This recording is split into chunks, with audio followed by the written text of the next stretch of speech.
గుడికి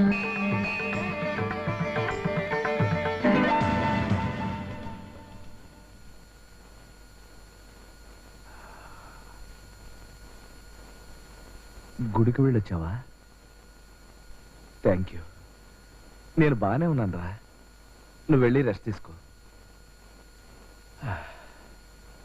రాయ్ గుండు, గుండు వీడెక్కడ చచ్చాడు?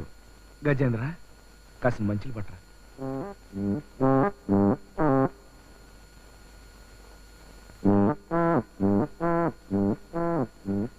నీళ్ళు మంటే వెళ్ళిపోతావేంట్రా? ఏంటి అనగబ్బాయి, మంచినీళ్ళు కావాలా? నువ్వు ఇక్కడే ఉన్నావా? అవును. నేను నిన్ను అడగల. నువ్వు అడక్కపోయినా నేను ఇవ్వాలి. ఎల్లో థ్రెడ్కున్న బంధం అలాంటిది మరి. అబ్బా, ఈ ఎల్లో థ్రెడ్ వదలవా? వదులుతా. నేను చెప్పింది చేస్తావా? చేస్తా. ఎల్లో థ్రెడ్ మూడు మూడు వేయడం తప్ప ఏమైనా చేస్తా. అయితే నా పిల్లలకి ఫాదర్ అవుతావా? అవుతా. అవును అవును. అవ్వకేం చేస్తావు? అందాక ఈ ప్యారిస్ దట్టు పెట్టుకో.